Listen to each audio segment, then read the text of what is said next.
Okay, so today we're going to be looking at how we're going to create glucose here down into pyruvate, and we're going to take pyruvate into the Krebs cycle here. And the Krebs cycle is going to go through this and produce ATP. And so this will happen in the mitochondria. And so let's begin over here. And so with glucose, it goes through and it uses hexokinase to take ATP to ADP. And then we move down that, so that produces glucose 6-phosphate, which then produces fructose 6-phosphate. And that takes ATP again and turns it into ADP using phosphofructokinase. And then that goes into fructose 1,6-biphosphate. And then we have, which goes then back and forth between glyceraldehyde 3-phosphate.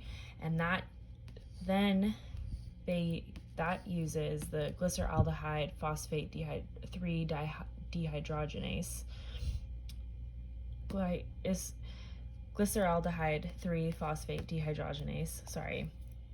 And then that becomes that, so that enzyme is used to then create 1,3-biphosphoglycerate.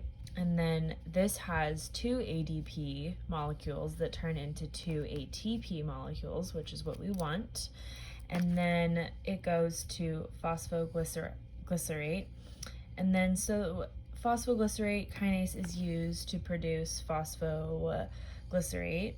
And then it goes to phosphophenopyruvate, which then again takes the 2 ADP molecules and turns them into 2 ATP molecules using pyruvate kinase, which then we get pyruvate.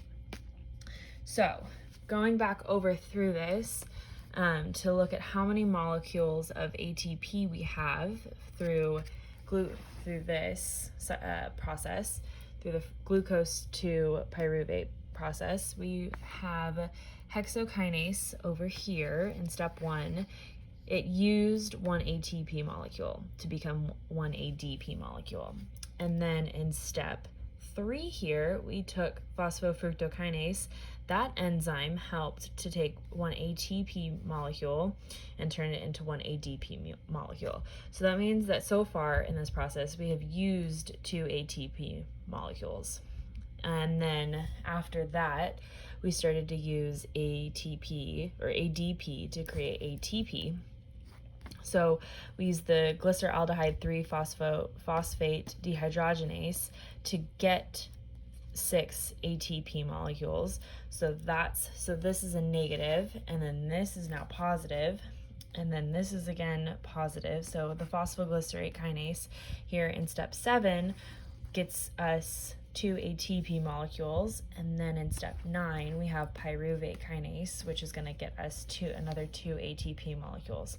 So this is 6 plus 2 is 8 plus another 2 is 10, but we used these 2 ATP molecules, and in doing that we lost 2, so we have a total of 8 ATP molecules at the end of this. So then we're going to take the pyruvate and we're going to come over here and we're going to go to Krebs cycle. So we're going to take the pyruvate and start Krebs cycle. And so that's going to use an NAD plus molecule to turn it into an NADH plus H molecules. And then it's going to go in this process. And we're going to go through the Krebs cycle. And here's a broken down version we used in our worksheet this week to take the pyruvate and go through the citric acid. It's the Krebs cycle or the citric acid cycle. And so we're going to take these enzymes, which are going to go through. And so if we start here, we're going to get a coenzyme A, and then here we're going to use this enzyme, and then here we're going to use another NAD plus, which will, using this enzyme, is going to produce the NADH plus CO2. And then coming through here, we're going to use alpha ketoglutarate. And then we're going to use this enzyme, which will get us this, which produces the NADH plus CO2. And then we're going to use succinyl coenzyme A, and then we're going to use this enzyme to get, we're going to start getting ATP molecules. We're going to use succinate, and then succinate dehydrogenase, which will produce FAD, which goes into FADH2. And then we're going to go to fumarate, and then we're going to add water when the fumarase, which is going to get us malate. And then we're going to use this to get us oxoacetylate. And so this cycle continues on. So what happens is when whatever molecule is being produced using this and the enzyme in the process will allow it to continue on, as long as there is also a pyruvate molecule that comes in with the coenzyme A to continue this cycle through over and over as needed. And so if we come back over here, this is going to show a shortened version of that. And through Krebs cycle, we can see that it yields 24 ATP molecules and 6 NADH molecules and 2 FADH molecules.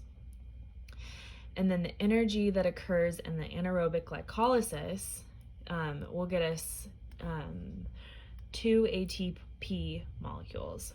And so using the 24 and the 2 and the 8, the 24 and the 8 and the 2 and the 2 that we found earlier from over here, we are going to get a total of 36, which would be an ideal number. So 36 would be an ideal number, but typically this whole process does not produce that many ATP molecules. So usually it produces around 28 it can produce anywhere between a minimum of 28 molecules and a maximum usually of 36 or 38. And so, but the ideal number is to have 30, which is usually what it will produce. So going through this again, we're going to have glucose down to pyruvate through this, and then we're going to get our ATP molecules, and then taking this pyruvate, we're going to go to the Krebs cycle or the citric acid cycle, and we're going to take that pyruvate and go through this process this way, and then we'll hopefully end up with a total of 36 in an ideal reaction.